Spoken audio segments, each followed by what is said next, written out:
फौजी अदालतों ने फौज की तहवील में मौजूद 25 अफराद को 9 मई के केसेस में सजाएं सुना दी।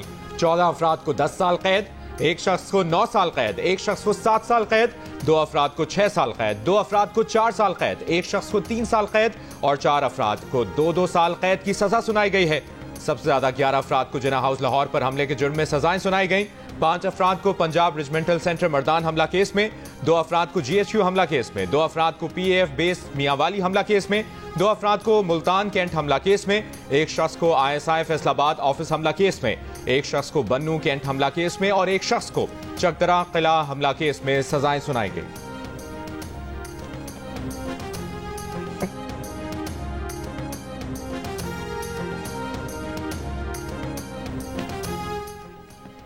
ISPR का कहना है कि मुकम्मल इंसाफ उस वक्त होगा जब 9 मई के मास्टरमाइंड और मंसूबा साजों को आईन और कानून के मुताबिक सजा मिलेगी। सियासी प्रोपेगेंडे का शिकार लोगों के लिए ये सजाएं तनबीह है कि मुस्तकबिल में कानून हाथ में ना ले। फील्ड जनरल कोर्ट मार्शल ने पहले मरहले में 9 मई के 25 मुल्जिमान को तमाम शवाहिद की जांच पड़ताल और मुनासिब कानूनी कार्रवाई के बाद सजाएं सुनाई हैं। ये मुकदमात सुप्रीम कोर्ट के साबिका हुक्म की वजह से इल्तवा का शिकार थे। आइन और कानून के मुताबिक तमाम सजा याफ्ता मुजरिमों को अपील और दीगर कानूनी चाराजोई का हक है। 13 दिसंबर 2024 को सुप्रीम कोर्ट के 7 रुकनी आईनी बेंच ने ज़ेरे इल्तवा मुकदमात के फैसले सुनाने का हुक्म दिया था।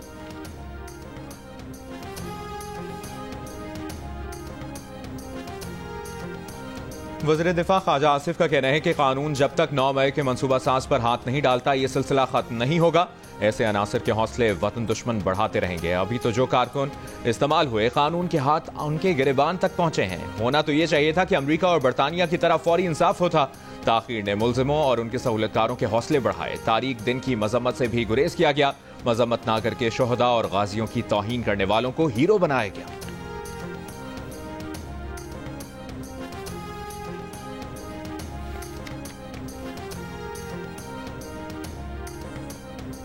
हुकूमत और PTI में आला सतह बैक चैनल राब्ता। बुध को हुई मुलाकात में वजीर समेत 2 हुकूमती नुमाइंदों और तहरीक इंसाफ के अहम रहनुमा की शिरकत। द न्यूज़ के एडिटर इन्वेस्टिगेशन अंसार अब्बासी की रिपोर्ट के मुताबिक ज़राए का कहना है कि अगर PTI अपनी शोरश, तशद्दुद, फौज और उसकी आला कमान पर तनकीद और मईशत को नुकसान पहुँचाने की पॉलिसी जारी रखती है तो ऐसी सूरत में बैक चैनल राब्तों का कोई नतीजा नहीं निकलेगा। लेकिन अगर PTI मुफाहमत का इंतखाब करती है तो उसे पॉलिसी में वाज़ेह तब्दीली और गुज़श्ता बरसों का तर्ज अमल तर्क करना होगा।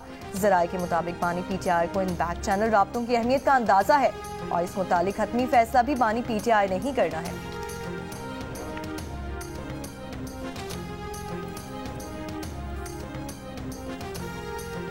इमरान खान से आपकी मुलाकात तो नहीं होने जा रही? नहीं, अभी तो कोई मेरे पास ना कोई पैगाम आया है, ना हमारे माहौल में कोई ऐसी तजवीज़ है। अगर पैगाम लेकर आ गया तो फिर मिलेंगे? तो फिर भी हमने सोचना होगा इस हवाले से कि क्या मुमकिन भी है या नहीं है। इस पर हमने फौरी तौर पर फैसला भी नहीं देना होगा। काफ़ी गौर व की और उसकी इफादियत और नुकसान हर पहलू को हमें सोचना होगा। बानी PTI से मुलाकात का ना कोई पैगाम है, ना ही ऐसी कोई बात अब तक ज़ेरे गौर है। मौलाना फजलुर रहमान ने बानी PTI से मुलाकात की खबरों की तरदीद कर दी। प्रोग्राम जिरगा के मेज़बान सलीम साफ़ी के सवाल पर मौलाना ने कहा कि अगर मुलाकात का कोई पैगाम आया तो सोच समझकर और फ़ायदा नुकसान देखकर फैसला किया जाएगा कि मुलाकात करनी भी है या नहीं। प्रोग्राम जिरगा देखिए आज रात 10:05 पर सिर्फ जियो न्यूज़ पर।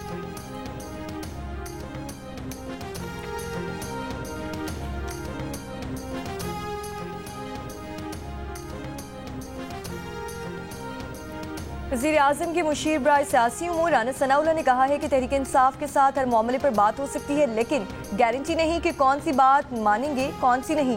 मुज़ाकरात से पहले ही अगर ये कह दिया जाए कि ये बात मान लें तो मुज़ाकरात की ज़रूरत क्या है।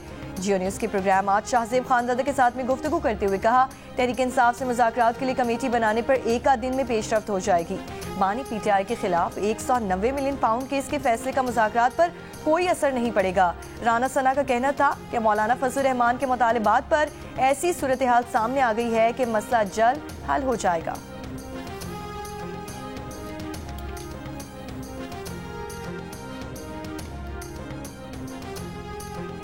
सुप्रीम कोर्ट में जुडिशल कमीशन का इजलास, जजेस तैनातियों के मुजवजा रूल्स का जायजा। इजलास में सुप्रीम कोर्ट आईनी बेंच की मुद्दत में तौसी की जाएगी। इजलास से कबल जस्टिस मंसूर अली शाह ने जुडिशल कमीशन को एक और खत लिख दिया। खत में कहा गया है कि जुडिशल कमीशन ने कोई पैमाना तय किए बगैर ही सुप्रीम कोर्ट और सिंध हाई कोर्ट के आईनी बेंचेस के लिए जजेस का इंतखाब किया। आईनी बेंच में जजेस की शमूलियत का पैमाना तय होना चाहिए। एक पैमाना यह हो सकता है कि किस जज ने आईनी तशरीह वाले कितने फैसले लिखे। जुडिशल कमीशन के रूल्स में आईनी बेंच के लिए जजेस की तैनाती का मैकेनिज्म होना चाहिए। आईनी बेंच में कितने जज हों, इसका मैकेनिज्म बनाना भी जरूरी है। जस्टिस मंसूर अली शाह ने जजेस के तकर्रुर में इंटेलिजेंस एजेंसी से रिपोर्ट लेने की मुखालिफत करते हुए कहा कि इंटेलिजेंस एजेंसी को किरदार दिया गया तो इसका गलत इस्तेमाल हो सकता है। जुडिशल कमीशन में पहले ही एग्जीक्यूटिव की अक्सरियत है। जुडिशल कमीशन की जानिब से सुप्रीम कोर्ट के आईनी बेंच की मुद्दत 4 जनवरी 2025 को खत्म हो रही है।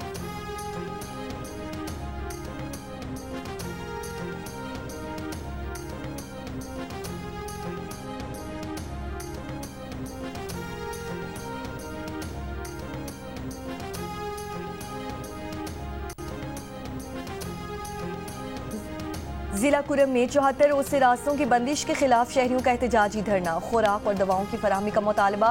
कुरम में हेलीकॉप्टर से दवाओं की तरसील जारी। केपी हुकूमत का एक हेलीकॉप्टर दवाएं लेकर कुरम पहुंच गया। मुशीर सेहत के मुताबिक दवाओं की मालियत 1 करोड़ 20 लाख रुपए है। मुशीर इत्तलात खैबर पख्तूनख्वा बैरिस्टर मोहम्मद अली सैफ का कहना है कि अमन मुआहदे के बाद मामूलात जिंदगी बहाल हो जाएंगे। बंकर्स के गिराने, असलहा जमा कराने के बाद रास्ते खोल दिए जाएंगे। कुछ अनासिर कुरम से मुतालिक सोशल मीडिया पर सूबाई हुकूमत की मुखलिसाना कोशिशों को गलत रंग दे रहे हैं।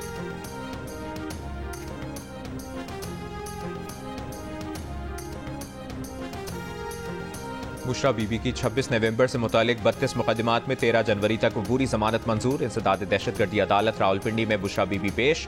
बुशरा बीबी के खिलाफ रावलपिंडी, अटक और चकवाल के मुख्तलिफ थानों में मुकदमात दर्ज हैं।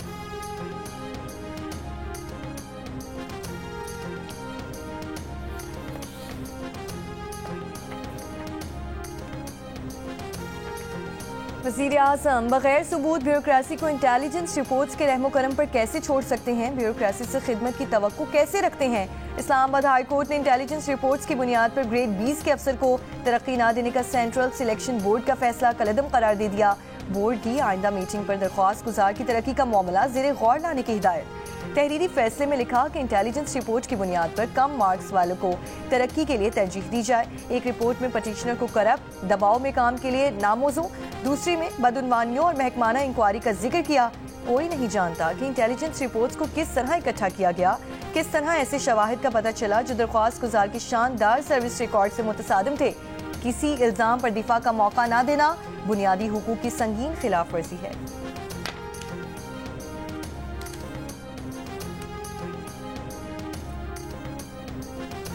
चैंपियंस ट्रॉफी 2025 के लिए दुबई न्यूट्रल वेन्यू होगा। जराये के मुताबिक तमाम स्टेक होल्डर्स का दुबई पर इत्तेफाक है। हतमी फैसला जल्द होने का इम्कान। आईसीसी की जानिब से चैंपियंस ट्रॉफी के शेड्यूल का ऐलान भी जल्द मुतवक्के। न्यूट्रल वेन्यू को हतमी शक्ल न दिए जाने की वजह से शेड्यूल का ऐलान भी न हो सका। शाहीन्स जनूबी अफ्रीका के खिलाफ व्हाइट वॉश के लिए तैयार। पाकिस्तान और जनूबी अफ्रीका के दरमियान सीरीज का आखिरी मैच कल खेला जाएगा। कौमी स्क्वाड कल आराम के बाद आज प्रैक्टिस करेगा। पाकिस्तान को सीरीज में 2-0 की फैसलाकुन बढ़तरी हासिल।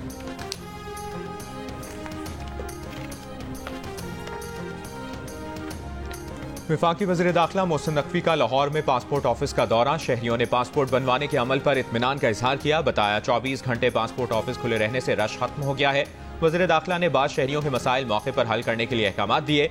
FIA को आज ही से एजेंट माफिया के खिलाफ क्रैकडाउन का हुक्म दिया।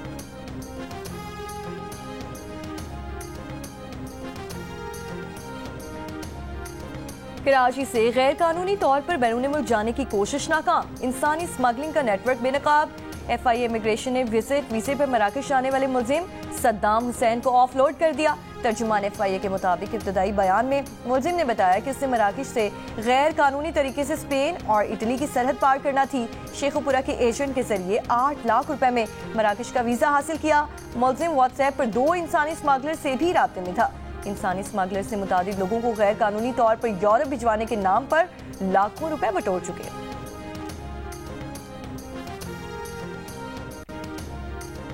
यूनान कश्ती हादसे के मरकजी मुलजिम उस्मान जज्जा का बहनोई कामुकी से गिरफ्तार। तर्जुमान FIA के मुताबिक मुलजिम उस्मान जज्जा का बहनोई अनस इकबाल पाकिस्तान में एयरपोर्ट के मामला देखता था। मुलजिम के खिलाफ मुकदमा दर्ज। गिरोह का सरगना उस्मान जज्जा हादसे से 11 दिन पहले फायरिंग के केस में सियालकोट जेल में कैद था। हादसे का पता चलने के बाद उस्मान जज्जा ने फायरिंग के केस में जमानत कराई और रुपोश हो गया। यूनान कश्ती हादसे में जाँ बहक होने वालों में सियालकोट की तहसील पसरूर के गांव गकड़वाली का शब्बीर भी शामिल। 40 साला शब्बीर के 3 बच्चे हैं। भाई का कहना है कि शब्बीर ने खुरम जज्जा नामी एजेंट को 22 लाख रुपए दिए थे। कश्ती में सवार होने से पहले शब्बीर से राबता हुआ था। शब्बीर की वालिदा ने मुतालबा किया है कि उनके बेटे की मैयत को पाकिस्तान लाया जाए।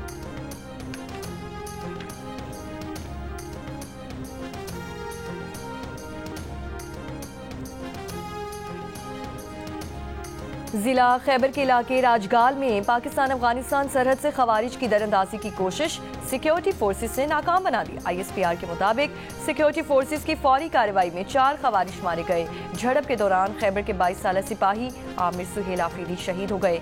वज़ीर आज़म का सिक्योरिटी फोर्सेस को खिराज तहसीन कहा। कौम के बेटों की कुर्बानियां हरगिज़ जायगा नहीं जाने देंगे।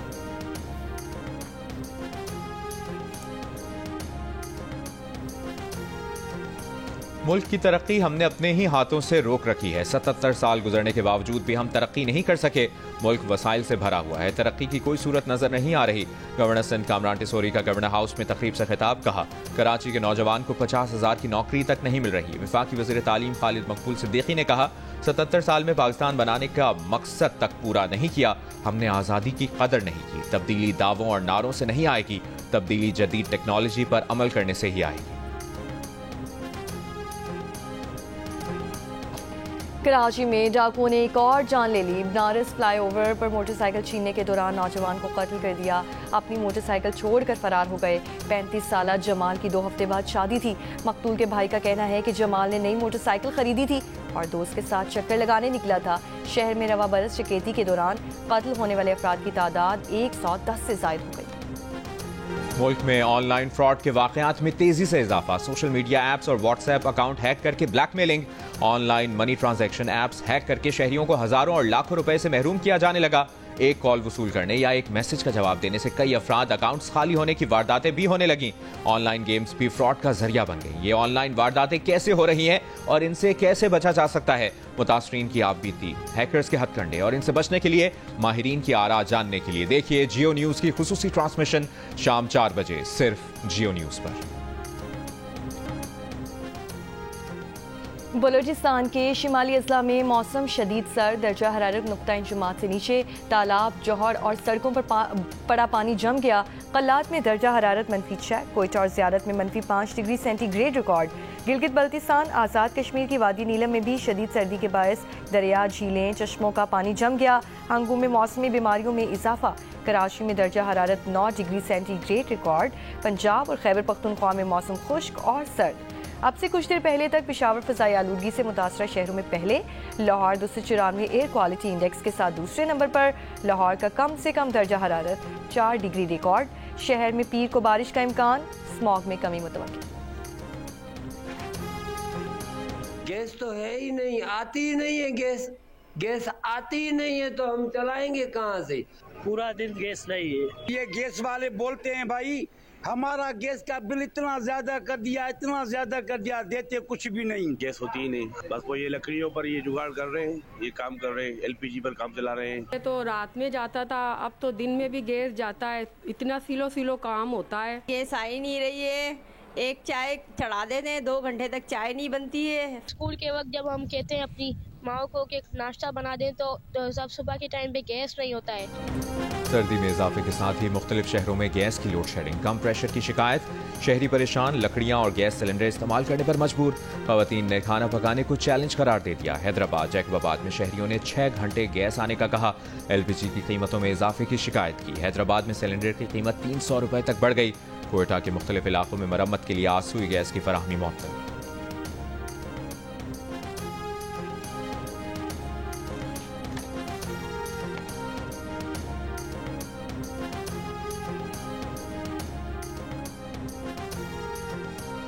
उम्रा करने के लिए कराची से सऊदी अरब जाने वाले 3 ज़ायरीन को ममनुआ अशिया लेकर जाने के इल्ज़ाम में गिरफ्तार कर लिया गया। FIA के मुताबिक गिरफ्तार अफराद के अहल खाना ने शिकायत की है कि ट्रैवल एजेंट ने इन्हें अद्वियात का कहकर मुनशियात थमा दी। ट्रैवल एजेंट के खिलाफ मुकदमा दर्ज कर लिया, मुलजिम रूपोश हो गया।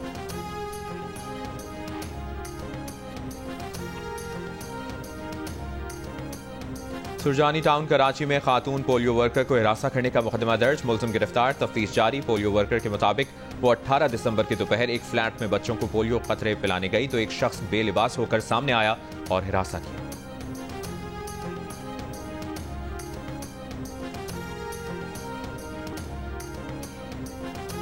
गवादर में मुख्तलिफ सियासी जमातों का मेरीन ड्राइव पर धरना 7वें रोज भी जारी। आज़ादाना सरहदी तिजारत की इजाज़त, आबी हयात का तहफ़्फ़ुज़ और लोड शेडिंग के खात्मे का मुतालबा। एहतजाज में national party, Balochistan national party, Jamiat Ulama इस्लाम, BNP अवामी और बुकला शामिल।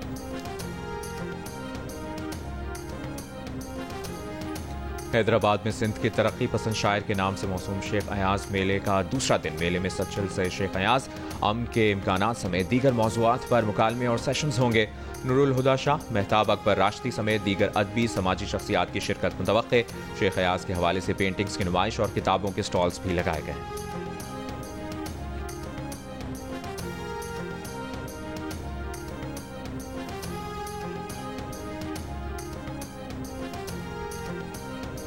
लालपुर लिटरेरी काउंसिल के ज़ेरे एहतमाम फैसलाबाद में लिटरेरी फेस्टिवल, मारूफ शोरा और अदीबों की शिरकत। आज अजोका थिएटर की जानिब से ड्रामा बाला किंग पेश किया जाएगा। गुज़श्ता रोज़ फ़लस्तीनी मुसलमानों की हालत ज़ात और सकाफती विरसे पर बात की गई।